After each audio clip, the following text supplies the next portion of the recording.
Good evening, ladies and gentlemen. Good evening, good evening, good evening. Hello. Hi, welcome to the Erudition Network. This is the Erudition Network Interactive Black History and Knowledge Session. And I am your host, Eddie Phillips. Sorry for the momentary delay getting on here. We were actually trying to get on, and then we had some issue where it dropped us out, and then it allowed us to get back on. But we are here tonight. And that's what counts, right? That's what counts. If you are new to this program, this is the Erudition Network's Black History session that we do every Thursday evening.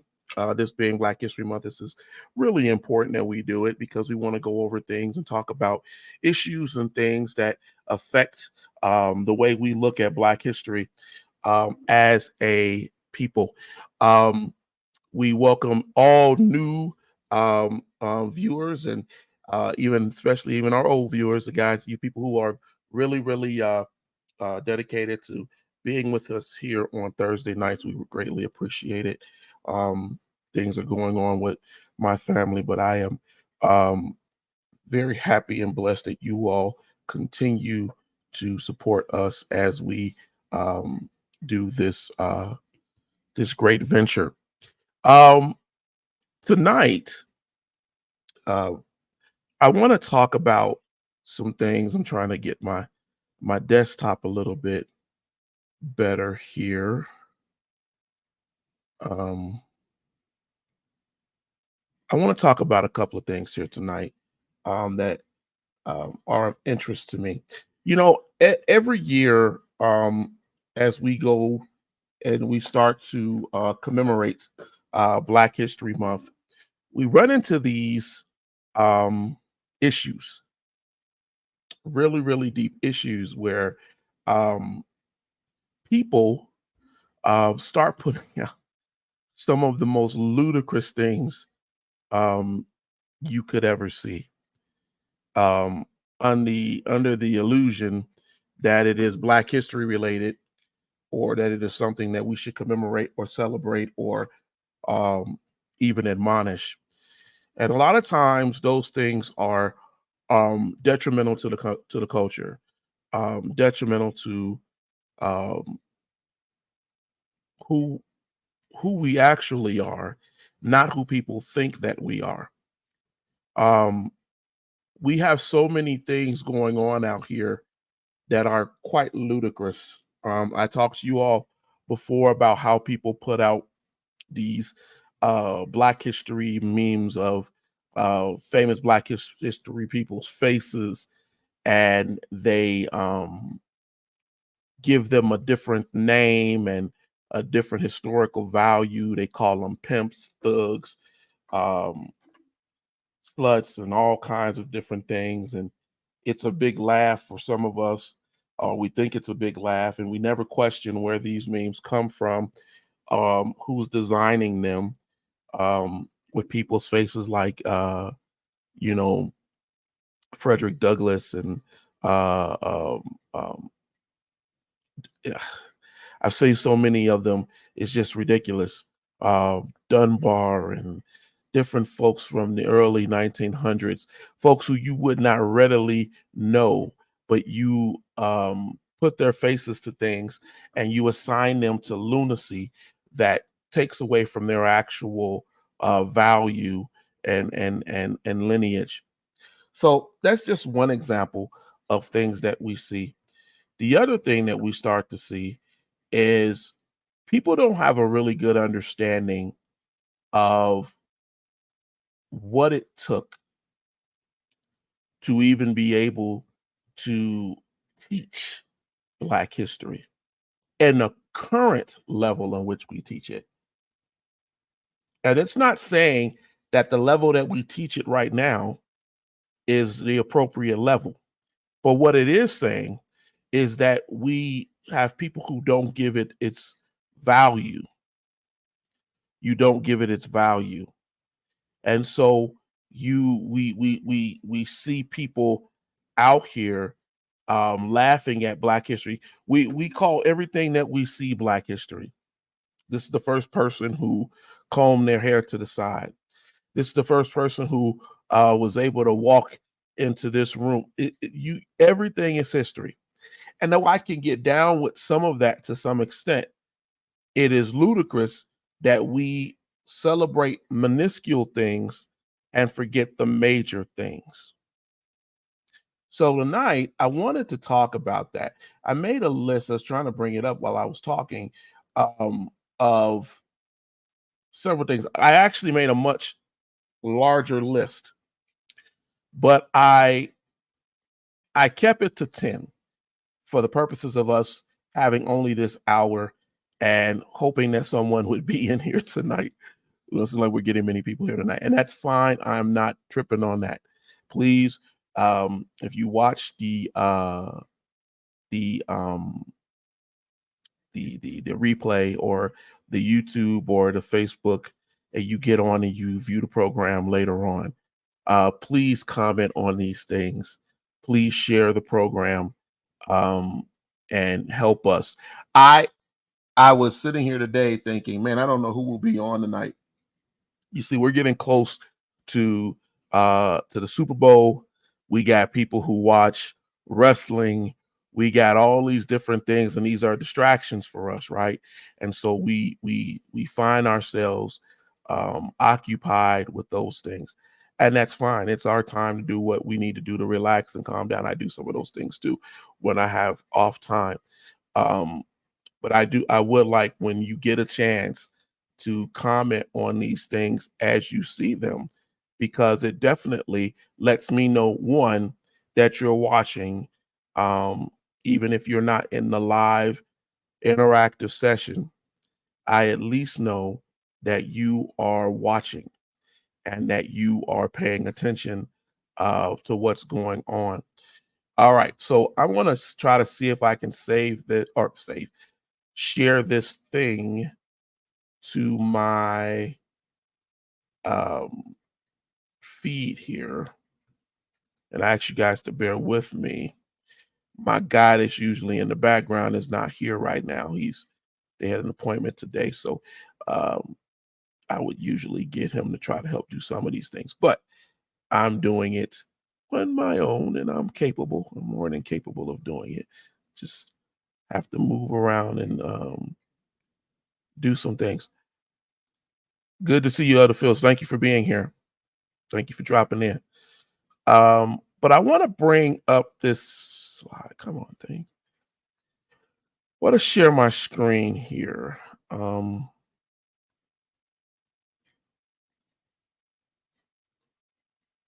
There it is. All right.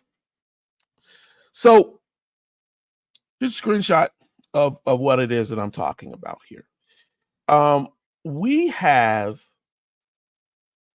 I made a list of the things that hinder the teaching of Black history, things that I think are still a part of our situations, and things that we take for granted as we look at minuscule things that happen with Black history, right?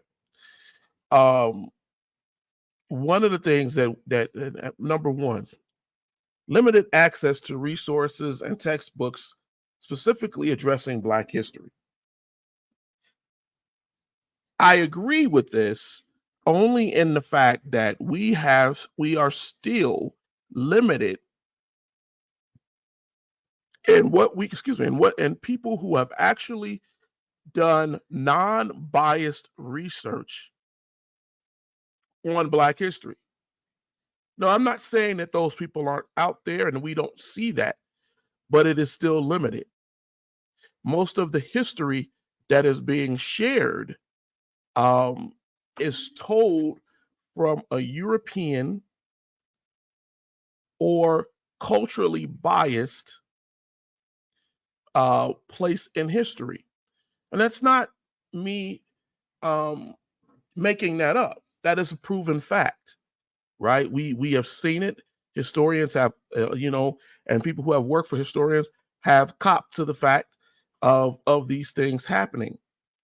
And unfortunately, what we're starting to really see is the lack of resources that still exists makes us fall into foolery, makes us follow people who really don't know what they're talking about, or who really just want to seem self-important and give us books and examples of things that don't really tell a precise or factual history.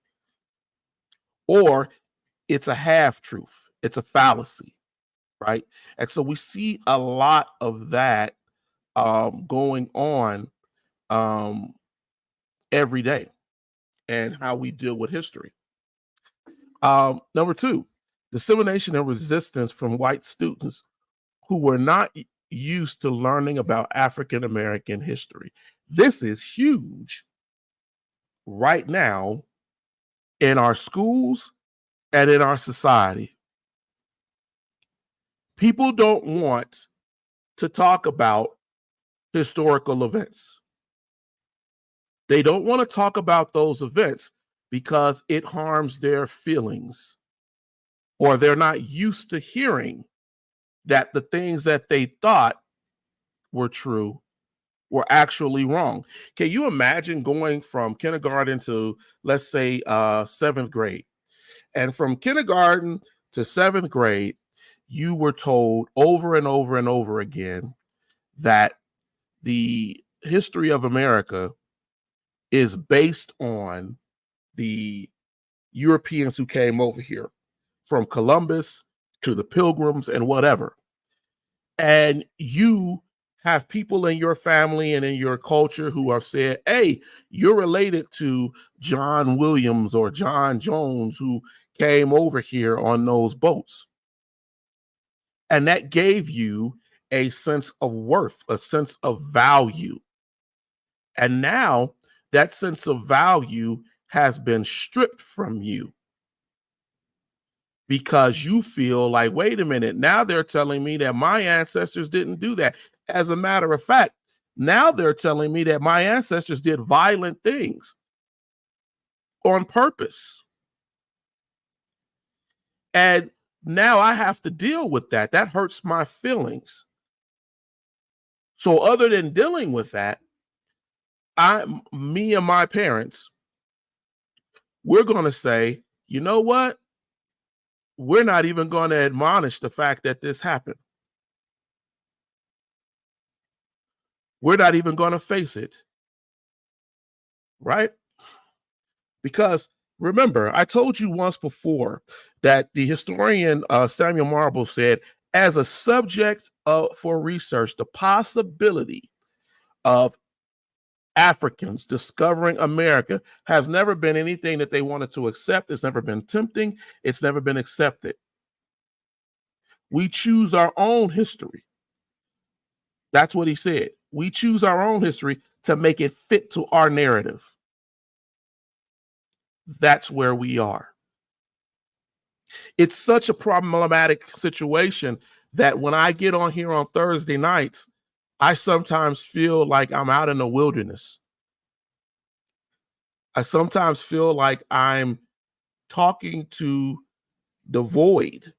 I know I'm not, but you get that identifier of, say, a John the Baptist. You're just out there in the wilderness and you're trying to get some people aware of what is coming. And far too many don't want to be aware.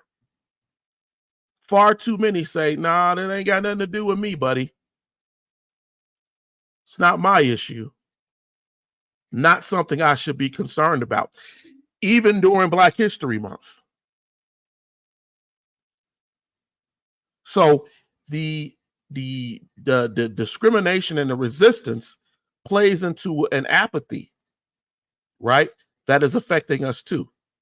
Number 3, lack of support and resources from school administrations and school boards.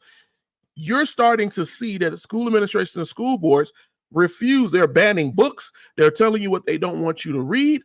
They're actually working with obstructionists and revisionists to stop the learning of history. And if we do teach history, we want to keep it to the same narrative that we've always kept it. We want to keep it to the idea of chattel slavery, of how the people of color came into American culture as something that was in bondage or something that was wrong.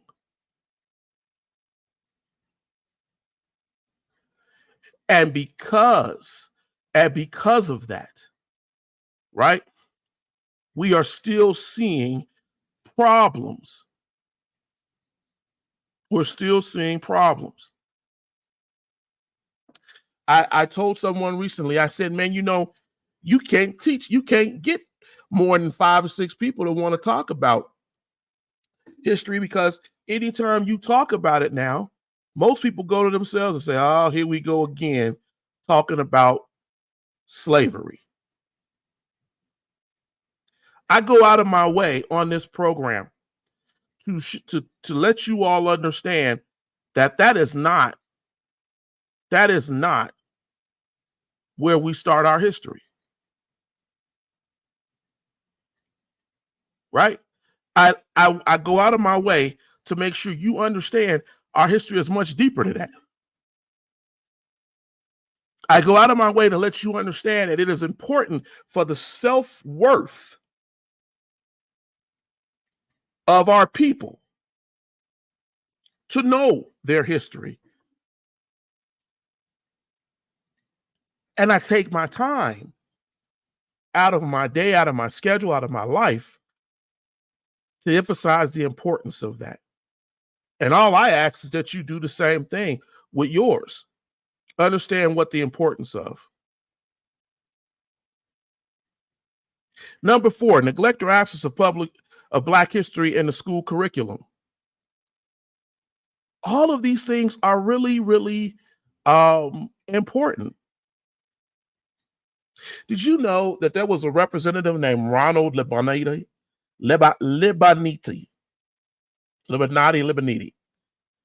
And one of the reasons that Christopher Columbus is given a holiday to recognize that he found the Americas is because in 1963, this representative who was pushing for this to become a national holiday, right?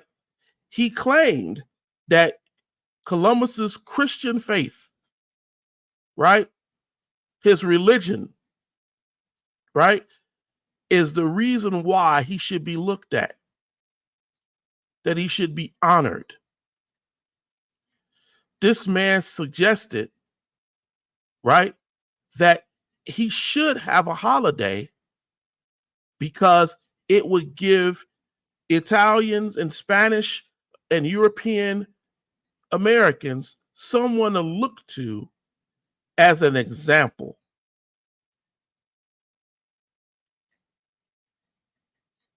Despite us knowing historically from his own writing what Columbus had done in coming to the Americas, it didn't matter. It didn't matter. right? Because the reality was that they wanted to have this man honored because they wanted to establish that Italian people were just as viable as any other American. Remember, as we looked at the migrants as they were coming there, the immigrants that were coming over in the 20s, 30s, 40s, 50s, they were getting a hard time. Even towards at the time of the Civil War, they were getting a hard time. Irish and Italian immigrants were being beaten to death getting off of ships. But their idea was, we look a lot like you. Why are we being treated differently? We come from Europe like you.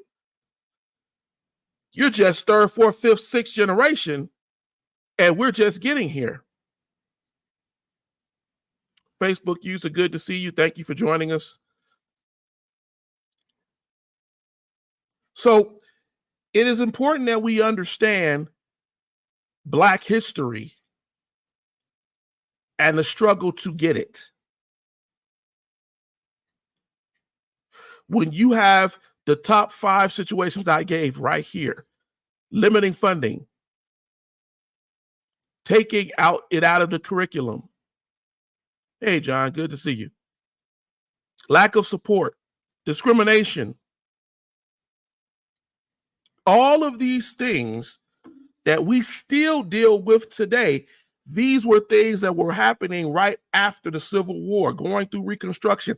Here we are in 2024, and we're still dealing with it. There is no emphasis to teach Black history. There's no push.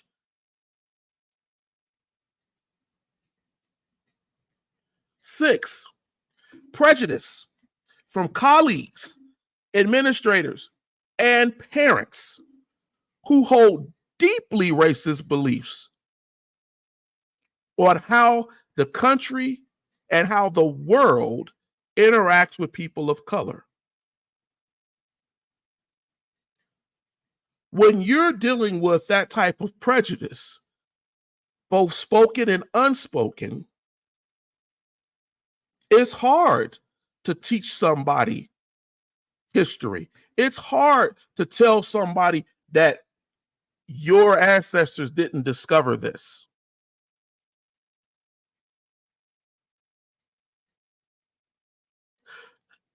It's very difficult to deal with these things because, again, we're still dealing with these lies.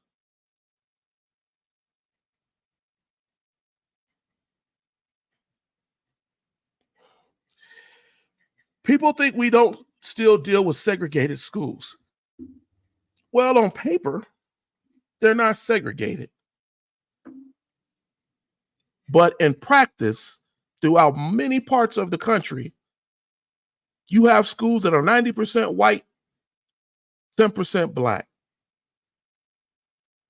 You have schools that are 90% Black, 10% white. And somewhere in that mix falls other people of color.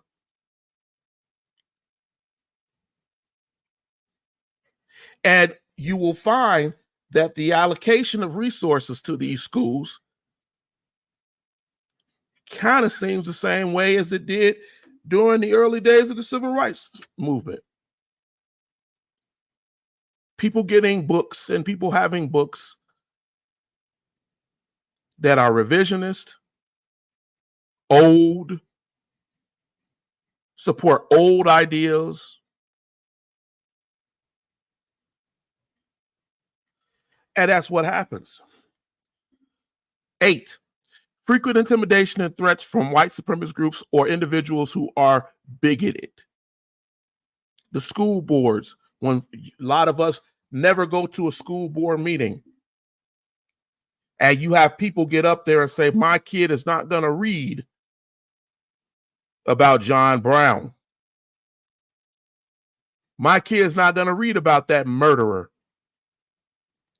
because we know what he did here in Kansas, and would leave out all of the history of Bloody Bill and all these other people who were killing and murdering to try to make Kansas a slave state. But because we don't see it as still being a problem in the study of Black history, other than what we see in the media from someone like, say, DeSantis or some of the people that are running for office, it's deeper than that. At a community level, these things are affecting our kids. They're dictating what they learn. They're intimidating the system with threats. I'm going to pull my kids and I'm going to sue the school district. I'm going to do all of these different things to make you understand I don't support equality in teaching and diversity in teaching.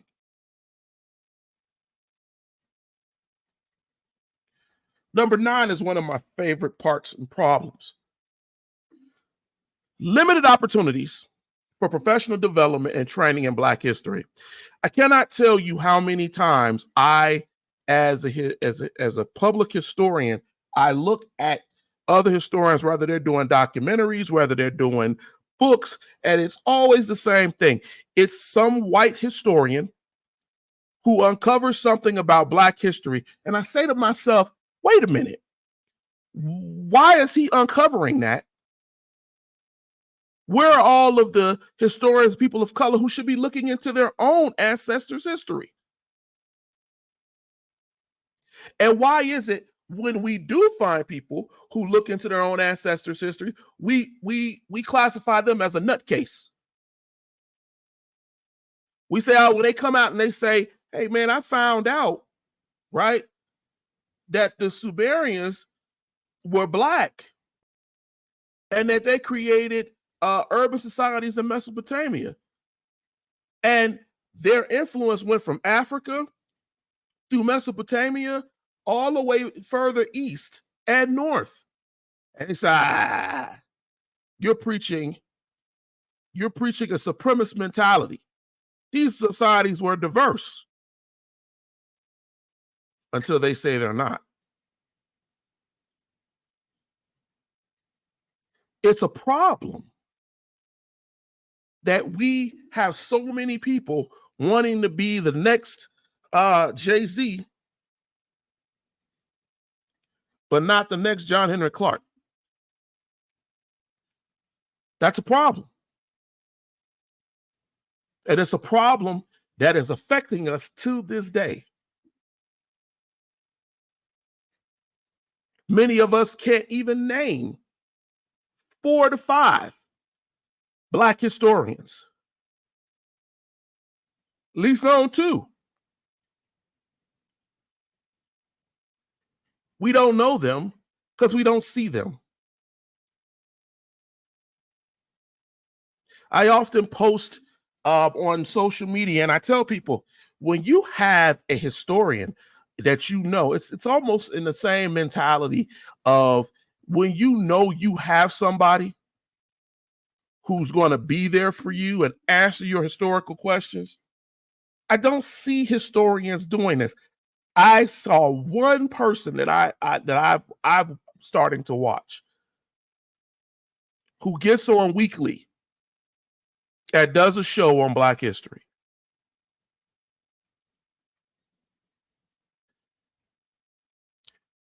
And it's not because she wants to be the number one authority or she has an ego issue or whatever. It's because we know we need it. But just like with my show here tonight, when I watch her show, I try to keep her encouraged, because many times when she comes on, there are 2 or 3 people live with her.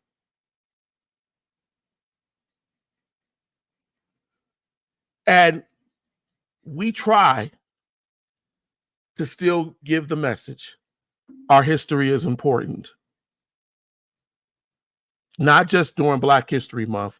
Our history is important 24/7. And it's something you need to invest time in. I think I said 2 sessions ago, I'm pretty sure I may have even mentioned it last session, prioritize your history. Prioritize it. Make it a priority in your life, and then your children will make it a priority in their life. And those 10 things that I just went through will stop being so much of a problem.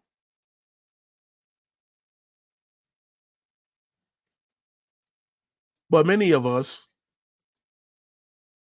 not all, some of you great people who follow us and support us, you're not in that. But too many of us find value in things that don't have any value for our lives.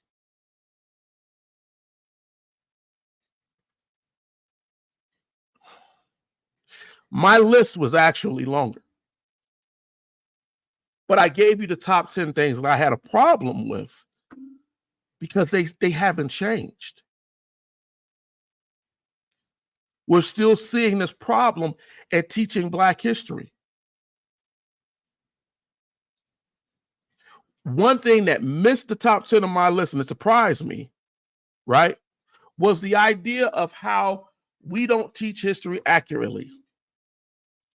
We're countering historical fact with myth and romanticizing and sometimes just pure lies. From lack of study, lack of resources, lack of wanting to go and actually find the truth, wanting to sensationalize something to be more than what it actually was. And it always blows my mind because our history as people of color in this country is already hard. I don't need you to make it harder.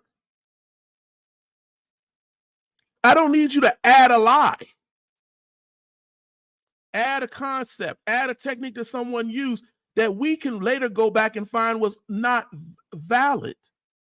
And I even warn many people on social media against doing that, because when you myth make, when you create folklore, when you tell these different things and they're not true, historians who actually know how to do research will go pull it up and say, wait a minute, this liar right here made this up. And it validates those people who want to take Black history out of schools and books. There are a lot of historical lies in our books. People were telling me that Hamilton, I went and watched Hamilton, and Alexander Hamilton was a good man. He was one of the few founding fathers that looked out. He liked Black people. Look at all the Black people that was in Hamilton. And I'm thinking, like, you got to be have you ever read the Federalist Papers that informed the Constitution, where he called indigenous people savages? Have you ever looked into his history and realized, yeah, he did have slaves that worked for him? But we watch a musical, we watch somebody revision history, we watch somebody tell us something, and we don't go back to go do the due diligence that we need to do. Alexander Hamilton was part of trying to create the banking system, and the banking system in the early days of the United States was based on slavery.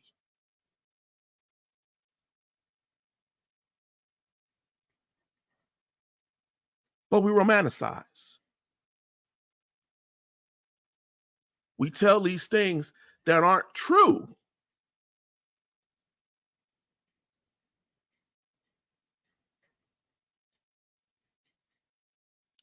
The other problem is, because no research is being done out that for people who really look like us and what I have stake in the game, as I usually say, because there are very few who are actually doing that, we run into this problem of people balancing the need to teach what is accurate, right?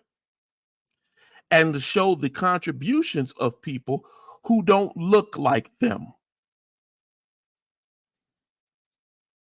Earlier today, I sat down for like 10 minutes, and on Netflix, there is during Black History Month, they just released a program, a documentary on Alexander the Great.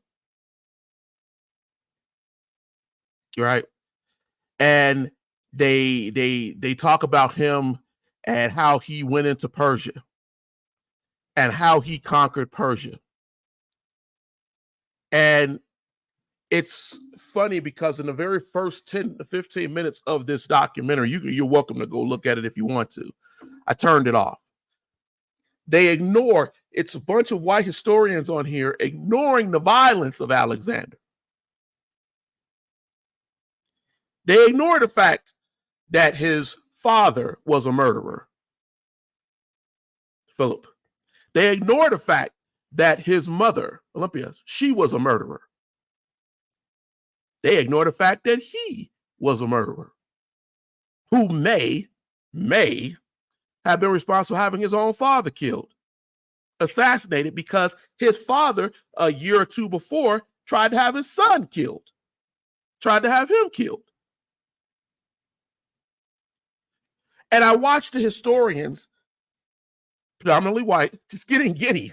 He was such an amazing man. And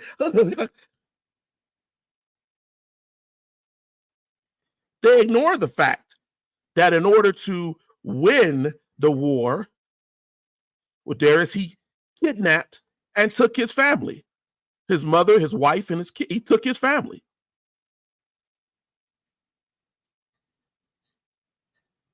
And then Darius says, hey, look, I will give you half of the kingdom. Do you understand how big the kingdom of Persia, how big it was? How much gold was in Babylon? He said, I'll give you half of this if you let my family go. But that murderer said no. And then he used, I think I wrote about this a couple of weeks ago, African techniques and tactics that were learned for decades by Greek philosophers and academics who came to Africa and learned. And he took African war techniques and used them against Persia.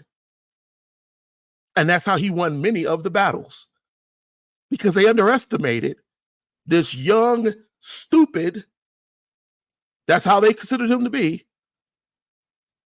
But I'm watching this documentary and they're blowing him up, this mastermind, this amazing man, this genius, this king, this wonderkind, this murderer, opportunist who conquered the modern world and took knowledge and information from every place that he went. This person who was informed and taught by people who went and camped in Africa to learn African knowledge. Begged, many of them begged to be there and stayed there for years in subservient roles just to be allowed to study.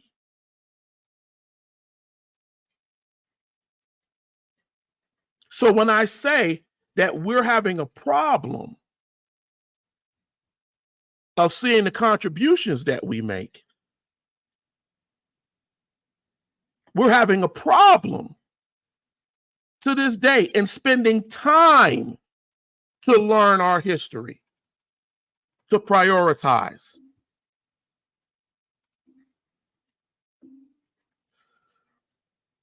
That's where we are.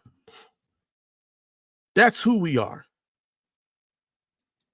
You shouldn't have to beg people to learn their history during Black History Month, the 28 days that you're given to learn it.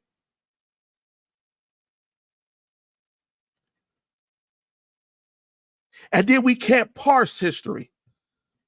I'm going to say something. There's a Black history book that's out here right now that's really popular. People buying it off the shelves.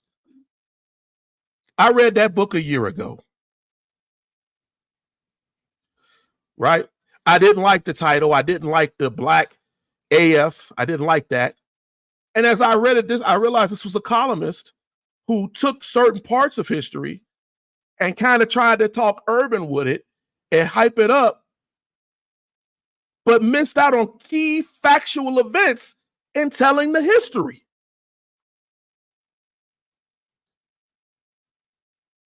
And then approached it from a biased mentality. Any historian, any academic will tell you, remove your that of quality, will say remove your bias.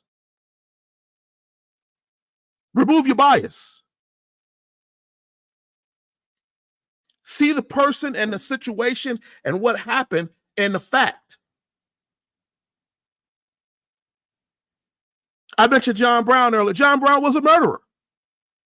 He murdered with the idea he was doing it on the behest of God, but he was a murderer who believed that the only way that this nation could get away from slavery was through blood. And he was ready to cause blood to drop in order for it to happen. That's a fact. When Frederick Douglass went to go meet with John Brown, he told him, you're not going to be successful.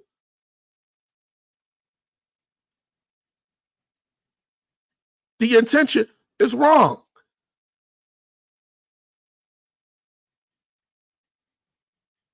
He didn't see it at any other way because he saw that the whites in the country would only relinquish slavery through blood. It takes nothing away from what he did. It just makes the point that that's the fact. And I don't need to get giddy about it. I don't need to get excited over a murderer.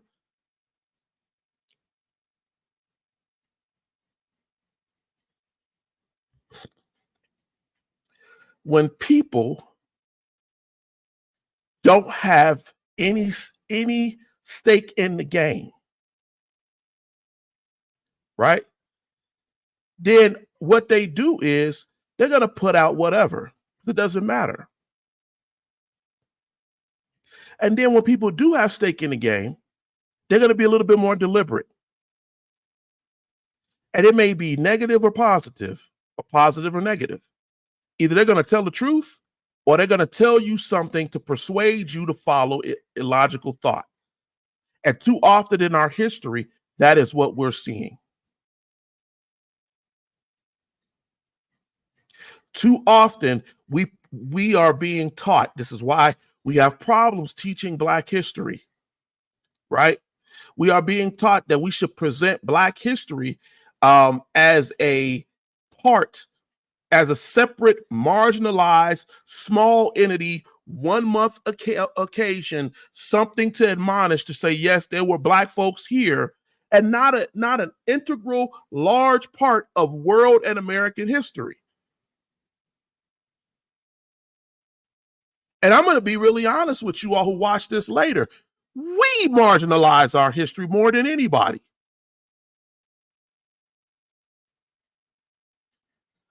When someone gets up to say, I'm going to teach you this, too many of us balk away from it because it's not interesting to know. And we'll hear something in a rap, we'll see something in a movie that might be half the truth, and we'll run with that more than listening to what the actual factual thing was. Next week, I'm going to share with you all. I'm not going to do it tonight. I'm going to share with you all. I went and did a list of it's probably about 3 months ago. I did a list of just within the last 2 to 3 centuries of people who we know obscured, lied, stole, damaged history in order to hide the value of Blacks. And I stopped at 200.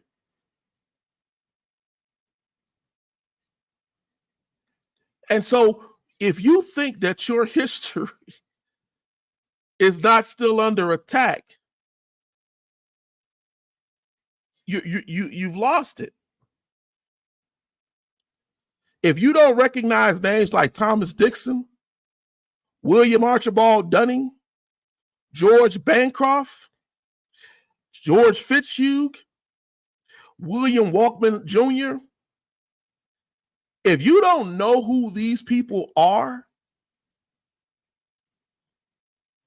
but yet you're reading things that they've manipulated, that they've controlled. And there are even Black historians who were involved in the revision and the lies on purpose, because they needed someone just like you see today who would agree with them. And there's a reason why men like Carter G. Woodson had to stand up and say, no, we really, W.B. Du Bois, we really need to know our history.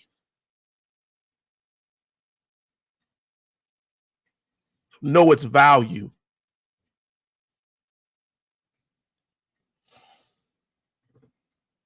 Because if you don't understand that from America, Britain, Germany, France, Italy, Spain, people have lied. They've lied, and they continue to lie without any repercussions.